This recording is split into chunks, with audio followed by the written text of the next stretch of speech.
दोस्तों, अगर हम भारत के इतिहास के पन्नों पर एक बार नजर दौड़ाएं तो इसमें हमें कई सारे युद्ध नजर आने वाले हैं, क्योंकि हमारा भारत का इतिहास युद्धों से भरा पड़ा है।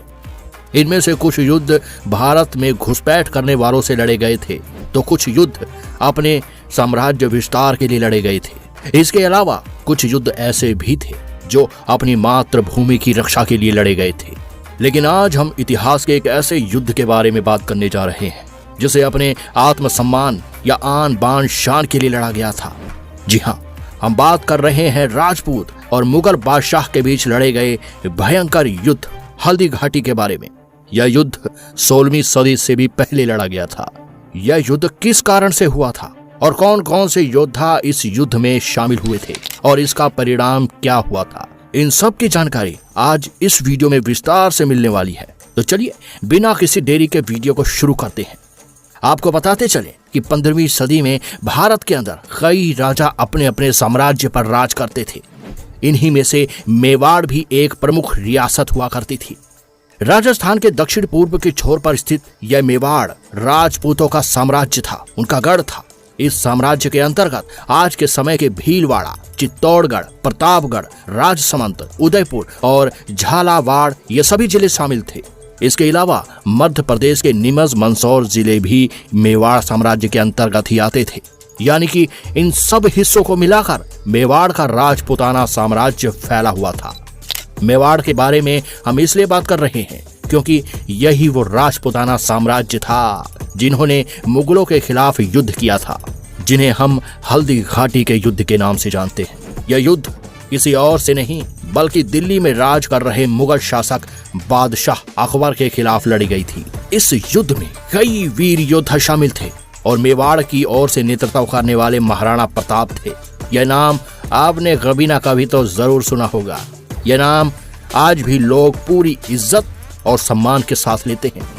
आखिर वो क्या वजह थी जिसके कारण यह नाम इतना ज्यादा सम्मानजनक बन गया? और तो और ऐसा बताया जाता है कि उस समय बादशाह अकबर ने यह कहा था कि जब भी इतिहास में इस युद्ध की या मेरी बात होगी तो मुझसे भी पहले महाराणा प्रताप का नाम लिया जाएगा।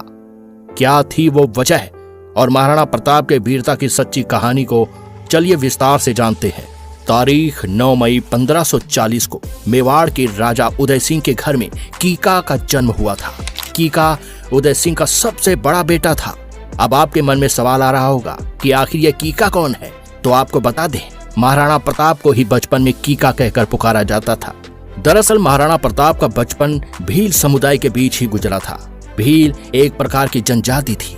भील समाज के लोग अपने बच्चों को कीका कहकर पुकारा करते थे, इसीलिए महाराणा प्रताप को भी वे लोग कीका ही पुकारा करते थे। महाराणा प्रताप बचपन से ही भील समुदाय में रहकर उनके बच्चों के साथ ही बड़े हुए थे और उनके साथ ही युद्ध कला सीखी थी। धीरे धीरे बड़े होकर कीका अब महाराणा प्रताप के रूप में पहचाने जाने लगे थे। लेकिन अब राजा उदय सिंह की उम्र भी हो चुकी थी और राजगद्दी संभालने के लिए महाराणा प्रताप के भाई जगमाल सिंह को पूरे मेवाड़ का राजा घोषित किया गया। लेकिन जगमाल के उत्तराधिकारी बनने से कई लोग असहमत थे, क्योंकि जगमाल सिंह के पास राजपाट चलाने का वो हुनर और कौशल नहीं था, जबकि महाराणा प्रताप राजपाट से लेकर युद्ध नीति एवं कौशल से निपुण होते जा रहे थे। इसीलिए प्रजा की भलाई और साम्राज्य की मजबूती के लिए जगमाल सिंह को हटाकर 28 फरवरी 1572 को महाराणा प्रताप को मेवाड़ का उत्तराधिकारी चुना गया। आपको बता दें कि उस समय महाराणा प्रताप की उम्र 32 साल थी।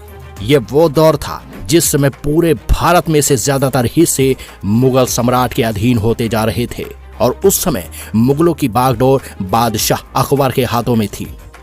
अकबर अपने शक्ति और पराक्रम से पूरे भारत पर अपनी हुकूमत कायम करना चाहते थे। जिन रियासतों पर वे कब्जा नहीं कर पा रहे थे उन्हें संधि प्रस्ताव देकर भी अपने मुगल शासक के अंतर्गत रखने लगे थे।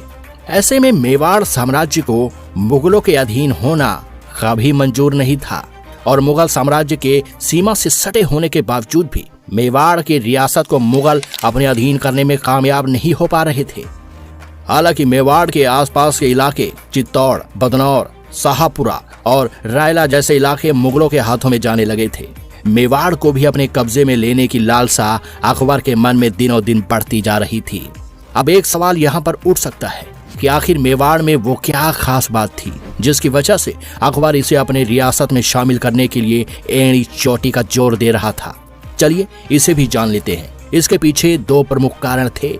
पहला ये था कि अकबर जानता था कि पूरे भारत में अपना साम्राज्य स्थापित करने के लिए उसे अपनी रियासत के साथ साथ सैन्य शक्ति को भी मजबूत बनाना होगा, और उस समय जितने भी राजपूत साम्राज्य थे वे सभी अकबर के आड़े आ रहे थे। इसीलिए अकबर ने सबसे पहले राजपूतों के रियासतों को अपने अधीन करना शुरू कर दिया। उनमें से कुछ रियासत अकबर के अधीनता को स्वीकार कर रही थी, वहीं कुछ रियासत को संधि प्रस्ताव के जरिए अपने साथ जोड़ लिया गया और कुछ रियासतों को अकबर ने वैवाहिक संबंध के जरिए अपनी रियासत के साथ जोड़ लिया। ऐसे में मेवाड़ एक बहुत ही शक्तिशाली साम्राज्य था और वह ना तो मुगलों से डरता था और ना ही बादशाह अकबर से। इसी कारण से बादशाह अकबर मेवाड़ को अपने अंतर्गत लाना चाह रहा था ताकि बादशाह अकबर का साम्राज्य और भी शक्तिशाली बन सके। और दूसरा कारण था मुगल सल्तनत की राजनीति और अर्थव्यवस्था। मेवाड़ साम्राज्य मुगलों के राजपाट रणनीति के आड़े आ रहा था। चलिए इसे समझते हैं। दरअसल अकबर दिल्ली में राजगद्दी पर बैठकर अपने साम्राज्य को चला रहा था। दिल्ली और आगरा से गुजरात के बंदरगाहों तक और मालवा से दक्कन तक जितने भी अकबर के बड़े बड़े घुड़साल और मिलिट्री कैंप होते थे उनका रास्ता मेवाड़ से होकर गुजरता था। इसीलिए अकबर को उन कैंपों का संचालन करने के लिए मेवाड़ की रियासत से गुजरना पड़ता था। इसके अलावा मुगलों के लिए व्यापार के प्रमुख मार्गों में से एक मार्ग मेवाड़ से ही होकर गुजरता था। इसीलिए अकबर के लिए और भी जरूरी था कि मेवाड़ को अपने अधीन कर ले ताकि उन्हें व्यापार आदि में किसी भी प्रकार की रुकावट न आए, क्योंकि अकबर यह भली भांति जानते थे कि अगर मेवाड़ के मार्ग को राजपूतों द्वारा बंद कर दिया जाए तो इसका सीधा असर मुगल सल्तनत की अर्थव्यवस्था पर पड़ सकता है। अकबर मेवाड़ के साथ युद्ध कभी नहीं चाहते थे। वह चाहते थे कि मेवाड़ को बिल्कुल शांतिपूर्वक तरीके से अपनी रियासत में शामिल कर लिया जाए। इसीलिए 1572 से लेकर 1576 तक 4 बार अकबर द्वारा मेवाड़ पर संधि प्रस्ताव भेजा गया, लेकिन महाराणा प्रताप यह भलीभांति समझ चुका था कि संधि प्रस्ताव के आड़ में अकबर मेवाड़ को अपने अधीन बनाना चाहता है और यह सब महाराणा प्रताप को कभी भी मंजूर नहीं था। वे हर बार संधि प्रस्ताव को ठुकरा देते थे। उधर सत्ता से हटाए जाने की वजह से महाराणा प्रताप का भाई जगमाल सिंह बदला लेने के लिए जाकर अकबर के साथ मिल गया। इसके अलावा और भी लोग महाराणा प्रताप के विरुद्ध जाकर अकबर के साथ हो गए और आखिरकार युद्ध की परिस्थिति बन ही गई। महाराणा प्रताप ने अपनी आन बान शान के लिए युद्ध के रास्ते को चुना। अकबर द्वारा भी मेवाड़ पर आक्रमण करने का आदेश दे दिया गया। इस तरह यह युद्ध जून 1576 को राजस्थान के राजसमंद जिले में थन्नौर गांव से बलीचा गांव तक 6 किलोमीटर में फैले एक रण क्षेत्र में लड़ा गया था, जिसे हम हल्दी घाटी के नाम से भी जानते हैं। इस युद्ध में महाराणा प्रताप ने अपने घुड़सवार सैनिकों और भील समुदाय के धनुर्धर सैनिकों को युद्ध के मैदान में उतारा था। प्रताप की सेना की अगुवाई हकीम खां सूरी कर रहे थे। इसके अलावा इस युद्ध में महाराणा प्रताप की ओर से भील नेता राणा पूंजा भील, भामा शाह, ताराचंद, राम शाह तोमर, राम दश बदनौर, भीम सिंह डोरिया, झालामाल सिंह, झाला विधा, बच्छावत और जयमल मेहता आदि जैसे योद्धा शामिल थे। और दूसरी तरफ मुगलों के खेमे में राजा मान सिंह के अलावा जगन्नाथ कचवाहा, माधो सिंह कचवाहा, सैयद हाशिम, जगमाल सिंह, शक्ति सिंह और सगर आदि योद्धा शामिल थे। हल्दी घाटी का युद्ध बहुत ही भयंकर तरीके से हुआ था। आपको बता दें कि बदौनी भी मुगलों की तरफ से युद्ध लड़ रहे थे और आगे जाकर बदौनी ने मुंतखाब अत तवारीख में हल्दी घाटी के युद्ध का वर्णन किया था। इस युद्ध में सैनिकों के साथ साथ जानवरों को भी अपनी जान बलिदान के रूप में देनी पड़ी थी। महाराणा प्रताप के प्रतापी घोड़े का नाम था चेतक। यह वही घोड़ा था जो अपने मालिक की जान बचाने के लिए खुद की जान दे दिया था। युद्ध के पहले दिन ही महाराणा प्रताप मुगलों पर भारी पड़ रहे थे, जिसके चलते कई मुगल सैनिकों के साथ बदौनी भी युद्ध छोड़कर भाग निकले। इसके बाद फिर से मुगल सेना को मजबूत बनाते हुए एक बार फिर से बनारस नदी के किनारे रक्तताल के मैदान पर युद्ध लड़ा गया। इसका भी नतीजा वही हुआ। मुगल सेना फिर से बिखर गई। मान सिंह ने जैसे तैसे अपनी सेना में जोश भरा और फिर से युद्ध आरंभ किया। इस बार युद्ध में हाथियों को उतारा गया, इसीलिए इसे हाथी युद्ध के नाम से जाना जाता है। दोनों पक्षों के योद्धा हाथियों के ऊपर चढ़कर युद्ध करने लगे। इस बार महाराणा प्रताप के हाथी कमजोर साबित हुए। अब महाराणा प्रताप के पास एक ही रास्ता था इस युद्ध को समाप्त करने का, और वो था मुगल सेना का नेतृत्व कर रहे मान सिंह को मार गिराना। राजपूतों ने अपनी रणनीति बदली और मुगल सेना को चीरते हुए महाराणा प्रताप और कुछ प्रमुख योद्धा मान सिंह के समक्ष पहुंच गए। इधर महाराणा प्रताप अपने घोड़े पर बैठकर मान सिंह पर अपने भाले से वार करते हैं, लेकिन मान सिंह अपने हाथी के ऊपर होने के कारण बच जाते हैं, जिसके बाद महाराणा प्रताप का घोड़ा जख्मी हो जाता है।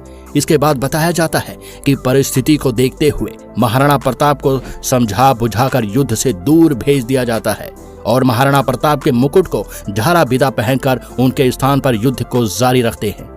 मुगल सेना झाला बिदा को महाराणा प्रताप समझकर उन पर हमला करने लगते हैं और महाराणा प्रताप की जान बचाते हुए झाला बिदा हल्दी घाटी के युद्ध में वीर गति को प्राप्त हो जाते हैं। प्रताप को अपने जख्मी घोड़े चेतक के साथ युद्ध छोड़कर पहाड़ की ओर जाना पड़ा। कुछ दूर सुरक्षित जगह अपने मालिक को पहुंचाने के बाद चेतक अपने प्राण त्याग देता है। आज भी बलीचा नामक जगह पर चेतक की समाधि बनी हुई है। बताते चले कि हल्दी घाटी युद्ध का कोई परिणाम नहीं निकला था, क्योंकि महाराणा प्रताप ने कभी हार नहीं मानी थी और अकबर भी उसे जिंदा या मुर्दा पकड़ने में नाकामयाब रहा। हालांकि मेवाड़ के कुछ हिस्सों पर मुगलों ने कब्जा जरूर कर लिया था, लेकिन हल्दी घाटी युद्ध के बाद आगे चलकर महाराणा प्रताप अरावली के पहाड़ियों में रहकर अपने बचे हुए साथियों की मदद से एक बार फिर से मजबूत साम्राज्य बनाने में जुट जाते हैं। देखते ही देखते उन्होंने चित्तौड़ और मांडलगढ़ को छोड़कर कुंभलगढ़, गोकुंदा और उदयपुर जैसे हिस्सों पर फिर से अधिकार कर लिया। महाराणा प्रताप के इस नए साम्राज्य की राजधानी चावंद को बनाया गया। भयंकर युद्ध में महाराणा प्रताप का कुछ नहीं हुआ, लेकिन बीतते समय और बढ़ती उम्र ने प्रताप को कमजोर कर दिया और आखिर में 19 फरवरी 1597 को महाराणा प्रताप ने बंडोली नामक जगह पर अपनी अंतिम सांस ली। महाराणा प्रताप जैसे वीर योद्धा का उसी स्थान पर अंतिम संस्कार किया गया।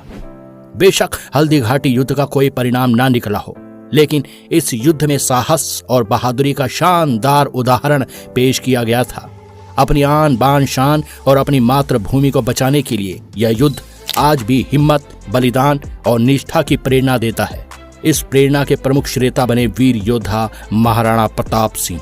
यही वजह है जिसके कारण भारतीय इतिहास में महाराणा प्रताप का नाम बहुत ही सम्मान के साथ लिया जाता है। तो दोस्तों, ये थी हल्दी घाटी युद्ध और महाराणा प्रताप की वीरता भरी सच्ची कहानी। उम्मीद है आपको इस वीडियो से कुछ नया जानने को मिला होगा। आज हमें अपनी राय कमेंट में जरूर बताएं। जाते जाते वीडियो को लाइक और चैनल को सब्सक्राइब जरूर कर लें, ताकि आपको हमेशा ऐसी ही इंटरेस्टिंग वीडियो देखने को मिलती रहे। धन्यवाद।